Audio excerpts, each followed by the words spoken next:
11:28 de la mañana y estamos en presencia del equipo de producción, vamos a decirlo, que también hace aire porque, bueno, esta gente, la que puede. Copamos. No sé a quién le estoy subiendo el volumen. A mí no. A mí tampoco. Ah, Se bueno, supone al que- Phantom. O estoy sordo, que es una posibilidad también, ¿no? Ahí está, ¿viste? Ok. Ahora Perfecto. sí. Buenísimo. Bien. Bueno, Chiqui Visilia, ¿qué nos has traído el día de hoy? ¿Cómo andan? Bueno, hoy traje un poco de historia, un poco de recuerdo, un tema muy, pero muy charlado en el mundo del fútbol y sobre todo en Argentina, que fue porque hoy se cumplen exactos 45 años del histórico 6-0 a Perú. Una ¿no? bocha. Ese que nombra la Versuit en la Sí. Argentina del Palo, ¿no? Entre tantos logros, entre comillas, de la argentinidad. El 21 de junio, entonces, de 1978 se jugaba este partido entre Argentina y Perú. Recordamos un poco cómo venía la cuestión. Argentina tenía que quedar primero para jugar la final contra Holanda o Italia, que también jugaba en ese día. Y tenía que ganar por 4 goles o más. ¿Qué pasa? En ese momento no se jugaban los partidos al mismo tiempo, los definitivos, como suele pasar ahora y hace mucho tiempo, sino que había un partido primero y otro después, y la FIFA había dispuesto que todos los partidos de Argentina, como era local, se jugaran en el último turno, ¿no? Era lógico, Ok. sonaba lógico. Bien. Lo que pasó, entonces, cuando hacen el fixture, generaron esta cuestión, nadie se quejó ni nada, pero cuando llegó el momento, Brasil dijo, che, ¿cómo jugó yo antes? Brasil tenía que jugar contra Polonia, Argentina va a saber qué tiene que hacer, ¿no? La Qué famosa llorones, ventaja deportiva. Qué llorón. No le dieron bola, dijeron que ya estaba armado así, que Ya está. la televisión estaba así. De hecho, en el 74, en el Mundial anterior, también había pasado lo mismo con Alemania y habían favorecido a Alemania. En este caso le pasaba a Argentina. Así entonces Brasil jugó su partido, ganó 3-1, obligando, como decíamos, a que Argentina gane por 4 goles o más de diferencia. Perú era el equipo en cuestión, que era un buen equipo, ¿no? O sea, esto de siempre uno escucha a Perú, sabe que no es de lo máximo a nivel mundial, pero en ese momento estaba jugando en su Estaba en edad un de buen momento. oro. La verdad que había clasificado al Mundial 70 dejando afuera a Argentina, justamente había quedado séptimo en el Mundial. Había salido campeón de la Copa América por segunda vez en su historia, en el 75, y tenía muchas figuras en ese momento, jugadores, voy a tirar los nombres, como Oblitas, Cubillas, Rojas o Chumpitas, que eran como las figuras. Y Argentina, contábamos, había entrado en esta segunda fase por haber perdido con Italia en la primera ronda y tuvo que viajar a Rosario en vez de jugar en el Monumental, en la cancha de River, que era como que estaba todo armado que para que pase eso. Vamos a ver un par de videitos también en esta cuestión. También vamos a hablar un poco de lo que tenía que ver con la cuestión artística, ¿no? Todas esas pelis que tanto hablaban bien de la dictadura y que tanto, ¿no?, favorecían a toda la propaganda en ese momento de la dictadura, también se metieron con el deporte, con el fútbol, por supuesto. El Mundial fue mucho para eso, para la propaganda de la dictadura militar. Y vamos a arrancar viendo cómo empezaba, para la redundancia, la película Encuentros muy cercanos con señoras de cualquier tipo, de Hugo Moser y por supuesto protagonizada por Olmedo y Porcel, Ay, que ay, ay. arrancaba así, mira. Tengo miedo. Ese es el comienzo de la peli, ¿eh? De algunos minutos aquí en River Plate jugarán Italia y Holanda y el ganador deberá enfrentar el próximo domingo a la Argentina si esta noche queda clasificada en el Rosario luego de su partido con Perú. Pero Argentina ya ganó el Mundial. Lo ganó con el ejemplo de 25 millones de argentinos. Tremendo. Un pueblo joven y feliz, dueño de su destino, un país unido y respetuoso, un orgulloso modo de vivir, que quienes lo atacaron sin conocerlo deberán aceptarlo ahora con admiración. La Argentina vive con humildad este gran momento de euforia, con la humildad de los pueblos grandes. Es Morales, Tremendo. prácticamente. Oh, Dios mío. Otra peli, pero del año 79, demencia. un año después, de Sergio Renán, hacía una especie de mezcla entre documental y ficción de lo que había pasado en el Mundial, con muchos actores conocidos, Juan Carlos Calabró, Julio de Gracia, Luis Landricina, Sandrini. Se llamó La Fiesta de Todos y también vemos que estamos en la previa, ¿no?, de Argentina-Perú y vemos una partecita también de esa previa, mirá. Es increíble, esto no se puede creer, viejo.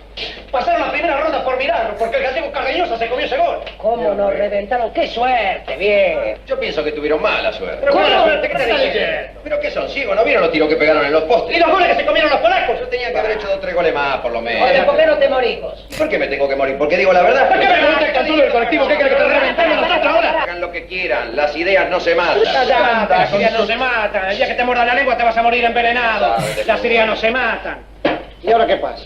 ¿Cuántos goles le tenemos que hacer a Perú nosotros? No sé, por lo menos 4. Y que ellos no nos hagan ninguno, porque si no, va a ser difícil, ¿eh? Sí, es difícil, pero no es imposible.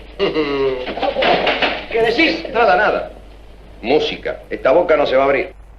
Las ideas no se matan, tira entre medio, ¿eh? Qué dato. Bueno, metieron ahí una especie de infiltrada, poesía, ¿no? Una frase infiltrada. Minutos antes del partido, el presidente de ese entonces, Jorge Rafael Videla, visitó el vestuario peruano, acompañado nada menos que por ex secretario de Estado de Estados Unidos, Henry Kissinger, uno de los organizadores del Plan Cóndor, por supuesto, y les leyó a los jugadores un mensaje de su par peruano, el dictador Francisco Morales Bermúdez, sobre la hermandad argentino-peruana. Sin ir más lejos, el jefe de la delegación de Perú era el hijo del presidente, Francisco Morales Bermúdez, todo medio dentro de esa órbita del Plan Cóndor, la operación que apoyó la CIA para coordinar las acciones en países de América bajo este tipo de gobiernos. Así lo contaba años más tarde el jugador Juan Carlos Oblitas de Perú, qué había pasado en ese momento en el vestuario. Mirá. Lo que yo he sentido, lo que yo siento. ¿Pero qué es lo que hace? Vergüenza, nada más. ¿Por qué? Porque yo pienso como jugador que ese partido no fue normal. Habían rodeado de tanto celo y de tanta suspicacia al partido con Argentina que al final, más bien previo al partido con Argentina, fue un zafarrancho. Antes del partido sucedió lo que no había sucedido nunca. Entró a saludarnos Videla con un grupo de personas. Dentro de ese grupo de personas estaba hasta Henry Kissinger. Henry Kissinger, ex secretario de Estado norteamericano, amigo personal de miembros del gabinete, nos visita para ser testigo de este gran momento. No, I just wish you all good luck in the football games in the next few. No, simplemente desearles a ustedes muy buena suerte en los partidos de fútbol que están por venir. Bueno, el partido, como todos sabemos, terminó 6-0, ganó Argentina, por supuesto. Tenemos ahí los goles para verlo en medio de fondo, si querés, Euge, mientras seguimos charlando, los 6 goles de ese partido. Y también, por supuesto, como todos sabemos, Argentina luego le gana la final a Holanda y sale campeón. Pero año tras año las controversias iban a ser cada vez más fuertes respecto a lo que sucedió en esa noche en Rosario. Ahí vamos viendo los goles de a uno, tranquilo. Era la primera vez que Videla entraba al vestuario de un equipo contrario.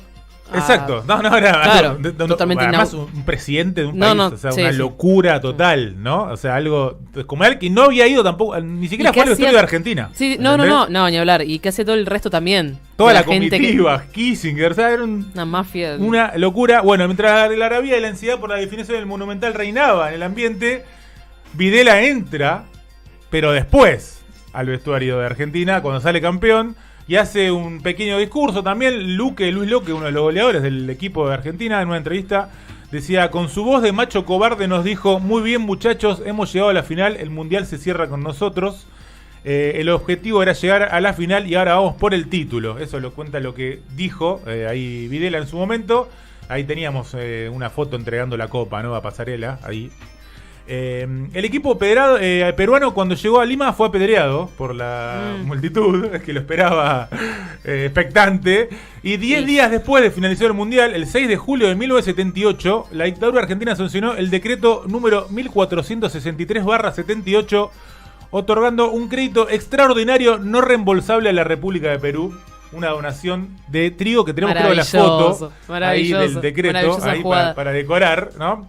En el libro ¿Cómo se robaron el juego? How They Stole the Game, de 1999, el historiador británico David Shalhoub hace una investigación de la FIFA de Joao Belange, que era el presidente en ese momento, entre el 74 y el 94. Obviamente queda dentro el Mundial 78, donde sostiene que el dictador Videla le ordenó al contraalmirante Carlos Alberto Lacoste, que era quien se encargaba medio de organizar el Mundial, arreglar el resultado de Argentina-Perú. Así nomás dice. De 6-0. O sea, es un nivel. Liderada, como decíamos, por Morales Bermúdez, que décadas después, fue condenado a cadena perpetua por la Corte Penal de Roma por su participación en el Plan Cóndor.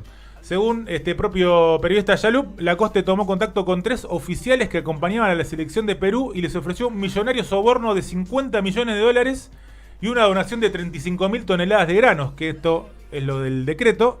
Luego del Mundial, el propio secretario de Hacienda de la dictadura, Juan Alemán, confirmó las donaciones realizadas a Perú y explicó que se trataba de un tipo de donaciones que solo se hacían en casos de catástrofes humanitarias.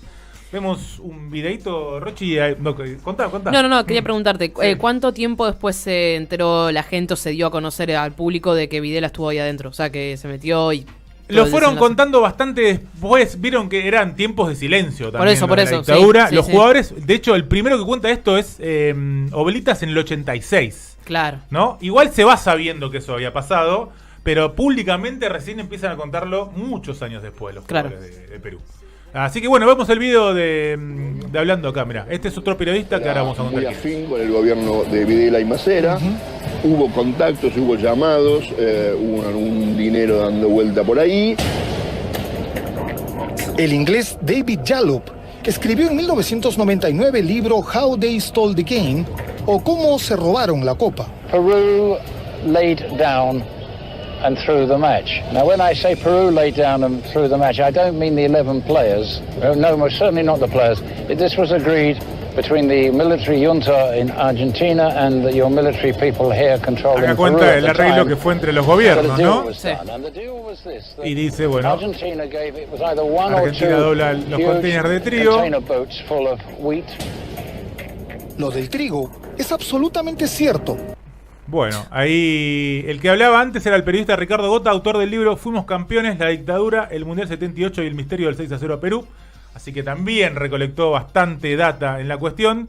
En 2007 el periodista argentino Ezequiel Fernández Múrez entrevistó a Fernando Rodríguez Mondragón, capo del cartel de Cali, que dirigía a su tío Miguel Rodríguez Orejuela, que dijo que fue el intermediador entre Argentina y Perú para todo el soborno, el cartel de Cali. Eso tiró, eso es lo que tira acá es el sobrino, claro, okay. O sea, en una entrevista, ¿no? Okay, según el sobrino dice,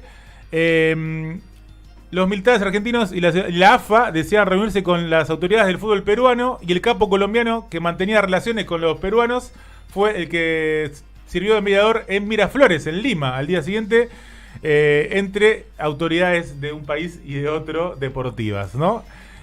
Maravilloso.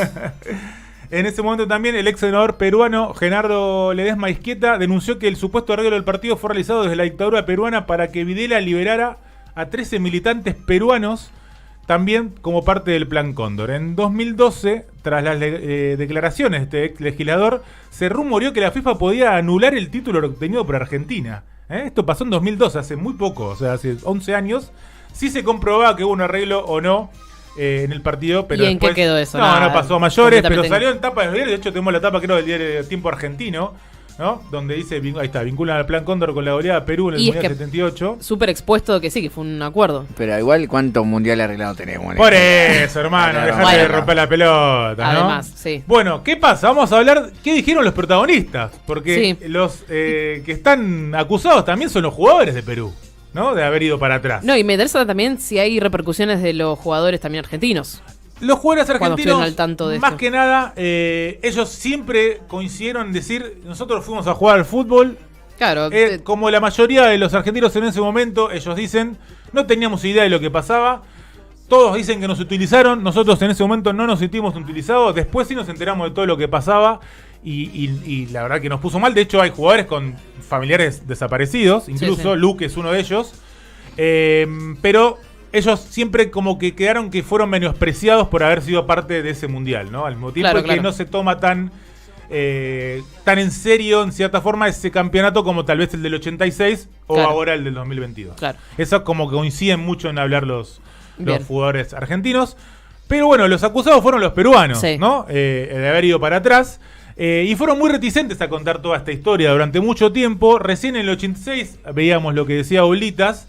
Y el arquero Ramón Quiroga, que fue uno de los más atacados por ser arquero, obviamente, y por además ser argentino nacionalizado. Era argentino, Ramón Quiroga. En 1998 dio una nota a La Nación, ahí lo vemos en la foto, y voy a contar literalmente una parte de la nota, ¿no? Y le preguntan, ¿es cierto que estaban todos peleados? Porque acá hay otro dato. Perú no solo era que esa sospecha, sino también que venía mal Perú, ya venían jugadores cansados, venían peleados entre ellos, digamos, no ayudaba tampoco a salir bien parados en un partido. No era solo estas sospechas, sino que también había cuestiones futbolísticas en el medio. Él dice, sí, los jugadores de Cristal éramos los lindos y los de Alianza los negros. Alianza Lima de un equipo, Sporting Cristal del otro. Se peleaban entre ellos. Dice, 2 integrantes de aquel plantel dijeron que desconfiaban de Rodolfo Manso, otro de los más acusados. Dice, Manso al año siguiente se fue a jugar a Vélez. Eso fue escandaloso. Yo pienso que hay un Dios y Dios castiga. Creo que todos los que agarraron guita, estoy seguro que alguno ha agarrado guita, aunque no te puedo asegurar nada, dice. Varios de ellos murieron, dice. En el partido jugó Rojas, un tipo que nunca había jugado y se murió en un accidente. El técnico Marcos Calderón se cayó de un avión y se murió, dice. No, bueno. Dios castiga, dice. Nosotros dijimos muchas cosas en el entretiempo, dice. ¿Qué tipo de cosas?, le pregunta el periodista. Hablamos de Manso, de los centrales que no paraban a nadie. Eran buen jugadores, pero vimos siempre cosas raras. ¿Qué son cosas raras?, le pregunta el periodista. Ese partido lo jugaron jugadores que no habían estado en ningún partido. Entró Gorriti, que regala el 4º gol y que nunca había jugado. ¿Usted desconfía del técnico?, le pregunta. Dice, yo digo que si hay un Dios, Dios castiga al que hizo las cosas mal. Yo sigo viviendo en este país. Y la última pregunta dice, hay una versión racista que dice que habían sobornado solo a los negros del plantel. Y el jugador responde, seguramente. Así que... Ok. Bueno, ¿no? En 2018... Igual, sí, perdón. Rocha. No, que digo, de oponerte a una junta militar de otro país encima, yo la verdad que no. Bueno, empieza también esa cuestión. ¿Qué también, tanto ¿no? te plantás ahí? Los jugadores lo vieron, empiezan a decir que esa entrada de Videla fuerte, lo vieron como una amenaza. Sí, obvio, ¿no? claro. En cierta forma. Sí. En 2018, 2 jugadores titulares de ese equipo, José Patrón Velázquez y Germán Leguía, ahí vemos la foto, declararon que antes del partido también declararon que había entrado Kissinger y lo vieron como que, bueno, ¿qué hacemos a partir de ahora? Y Velázquez dijo que también, aunque no tenía pruebas, que 6 jugadores habían ido para atrás, que se vendieron, entre ellos Rodolfo Manso, que lo nombramos, Gorriti, que lo nombramos, el arquero Ramón Quiroga y otro más, Juan José Muñante, que era delantero. En una investigación también realizada por Fernández Mures, como habíamos contado antes, el jugador que era el capitán, Chumpitaz, dijo que había recibido un dinero adicional, pero que jamás lo admitiría de manera pública, ¿no? Otros jugadores... Igual lo dijo. Claro, si ya lo dijiste, le estás... No, porque se lo había hecho fuera de aire y después te lo tiró. Claro, exactamente. Okay. Bueno, muchos jugadores dijeron que no había pasado nada. Esto, como el gran consenso fue, no pasó nada, nadie nos... Esto que lo que fueron diciendo constantemente los jugadores de Perú. Y hay un video de Manso que habíamos nombrado como el más apuntado, que fue quien leyó en 1979, ante tantas acusaciones que ya llegaban, una especie de comunicado diciendo que no habían tenido que ver. Vemos el video con ese comunicado y con un par de declaraciones más. Yo no he recibido dinero ni mis compañeros del equipo de la selección peruana en el partido jugado en la ciudad de Rosario entre la selección argentina y la de Perú. Porque de Manso, al contrario, como lo voy a decir, contentísimo porque todo el mundo se acuerda de mí. Hay un video también que vamos a ver de estos jugadores que hablaban antes, Velázquez y Leguía, que siempre dijeron que le habían pedido al entrenador que no juegue el arquero, porque era argentino, que no juegue, le habían pedido que no juegue y no les hizo caso y lo puso igual, y acá lo cuentan Eso fue Velázquez. Una vendimia ahí, porque Argentina necesitaba 4 goles y hizo 6. Fue justo por todo lo que pasó. Fue justo porque lo pusieron a Roberto Rojas de lateral izquierdo. Roberto no había jugado ni un partido, ni siquiera amistosos. 6 de nosotros nos reunimos con Marcos Calderón el final para que no jugara Quiroga. Él aceptó. Y estábamos tranquilos. De repente al día siguiente ponen arquero Quiroga. ¿Qué podíamos hacer? Los 6 nosotros nos miramos y tal. ¿Y qué pasó acá? Ya. Y yo le dije, mira loco, si te va mal, en Perú te van a joder. La gente es así. Y si te va bien, te va a joder tu familia acá. Decides tú, Carlos. Y él dijo, no, yo me la juego por Perú. Yo me parto la madre por Perú. Después pusieron a Quesada de mediocampista y la otra. Sacaron a Sotil y a Guillermo La Rosa. Lo mandaron a la tribuna. Hermoso perejil igual agarrarlo al arquero para sí, tirarle sí. como... Y tenía todos los números por ser argentino, ¿no? Sí, se comió 6 goles, es como... Pero bueno, ahí hablan mucho los jugadores de que pusieron a tipos que no habían jugado nunca, ¿no? Esas sospechas también extrañas. También es verdad que Perú no tenía chances y que también podés meter jugadores que no jugaron nunca porque ya quedaba afuera. Ya está. Podés hacer jugar a otros también, sí, ¿no? Sí. Los que... Velázquez siguió hablando y dijo, los que recibieron plata nunca lo van a aceptar. Los demás hicieron la vista gorda y aceptaron lo acontecido. Venía mucha cantidad de periodistas argentinos a verme y yo siempre dije lo mismo.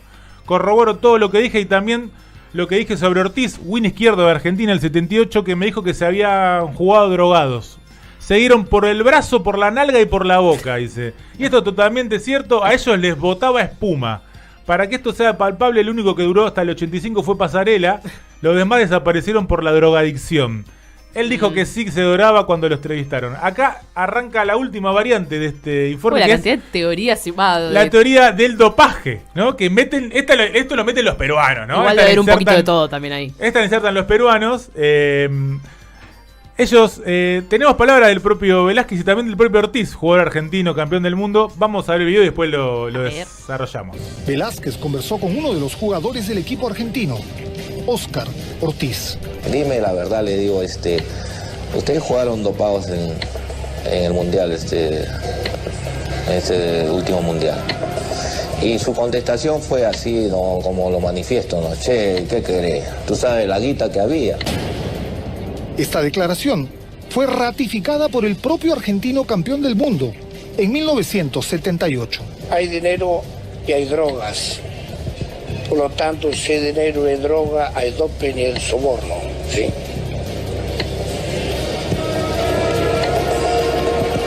¿Te contaste o no? Me parece que sí. Hay algo igual acá. Perdón, era el Piti. Sí, el Piti Ortiz. Hay algo para aclarar acá. Esto es un informe de la televisión peruana, por supuesto. Oscar Ortiz se refiere a eso, pero él dice, una vez me preguntaron si había doping y soborno en el fútbol y contesté esto, que existe el dinero y el doping y que seguramente existen las dos cosas, pero yo nunca hablé de que nos jugamos dopados. Esto lo empieza a tergiversar la televisión peruana, dice él, a través de un informe, y es algo que desde Perú siempre están diciendo que hubo dopaje. Acá nunca se habló mucho de eso. Era una especie también de excusa. Y acá vemos otro video de peruano, un periodista peruano hablando del doping de Argentina. Y cuentan, eso sí, he escuchado rumores de algún jugador, que los argentinos parecían que estuvieran dopados, ¿no? Porque tenían los ojos rojos y estaban, corrían y eran fuertes y eran veloces. Bueno, la realidad es que tanto la cuestión doping como la cuestión soborno incluso nunca se pudo comprobar. Obviamente no hay nada comprobable. Las sospechas son gigantescas. Sobre todo la parte del soborno, no la del doping, que para mí, esto ya es una predicción personal, es más parte de un circo que otra cosa. Aunque puede haber pasado, todo bien. Pero siento que es un agregado más, ¿no? Es como decía vos, una teoría más que se le agrega a toda la controversia que tuvo ese partido. Sí, no creo en la pureza de nada. No, claro que no. Ni hoy en día ni nada. Lo que pasa es que si por un lado tenés todo arreglado, ¿para qué encima vas a sumar el tema del doping? Que después puede haber un antidoping, que obviamente igual debe estar arreglado también, así que no hay problema. Pero digo, es demasiado ya, ¿no? Todo es posible con la dictadura argentina. Exacto, igual. Y para tapar eso también. Entonces es como, bueno, fueron varios rumores ahí que es como, no es que entró Videla y apretó ahí. Como decimos, rumores hay, que las hay, me parece que se podría decir en este caso con el partido del 6-0. Pero ¿no? queda clarísimo que estaba completa. O sea, la conclusión es esa, que está completamente arreglado. Manchado estuvo seguro, las cuestiones fueron reales, lo del decreto meses después, ¿no? Lo de la donación, lo de que Videla entra al vestuario, ¿verdad? Por eso, digamos, ya está, ¿no? También se jugó con los rumores y de repente tenés a la mafia colombiana y al peor gobierno, al más violento gobierno de la historia argentina. De repente, si vos me decís, tenés que ir para atrás, y yo te digo que... hay personajes muy oscuros en el medio, ¿no? Estamos con la dictadura más violenta y terrorífica de Argentina y posiblemente de Latinoamérica.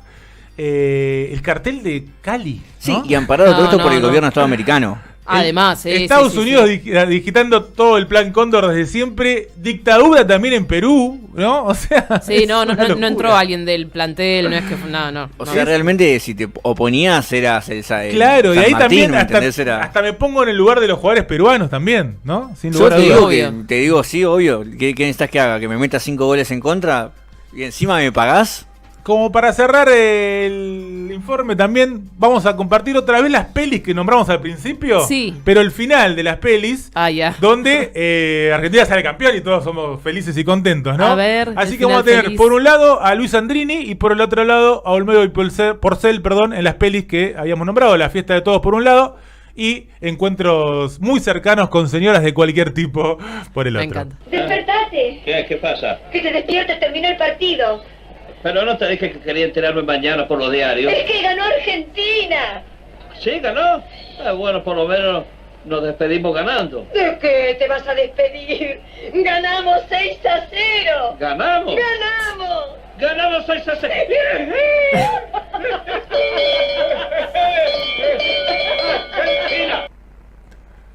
Ahí tenemos la primera. Vamos con la segunda también. Vamos con la de Olmedo y Porcel festejando. Y este es el final de la pelea. O sea, la peli esta de Olmedo y Porcel empezó con ellos yendo a la cancha y termina con ellos festejando que Argentina sale campeón. Ok. ¿Entendés? Sí. Y en el medio los encuentros cercanos con la señora de cualquier tipo, ¿no? Bien.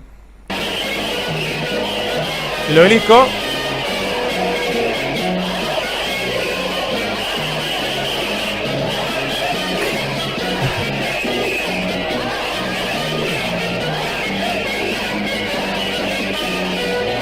Cualquier parecido con la realidad. ¿Querés que te diga una cosa, gordo? Esta alegría me hizo olvidar todo. No perdimos, ganamos. Pero ahora vamos a pelear de otra manera, sin trampa, de verdad. Nunca me imaginé que iba a haber este espectáculo en mi vida. Mira, Alberto, si me dan ganas de llorar, ¿qué querés que te diga? No. ¿Qué país tenemos, Alberto? Maravilloso. Vamos. Tremendo. ¿Qué país tenemos? Otra propagandística más, pero a mí me gustan dos detalles de estas pelis. Una de la primera tanda que tiramos y otra Sí. de ahora.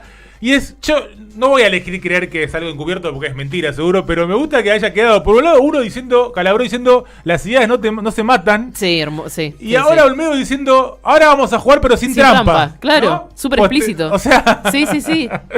dos frases que la verdad que quedan ahí en el medio. Me imagino que de casualidad. O tal vez no, capaz el guionista era Para zurdito, pinchar ¿no? un poco ahí. Y quería pinchar un poco. Nunca lo sabremos. No sé, no lo sé. Me gusta igual si quería pinchar un poquito, lo quiero. ¿Elegimos creer eso? ¿Elegimos creer eso? Y yo creo que sí. Y dale.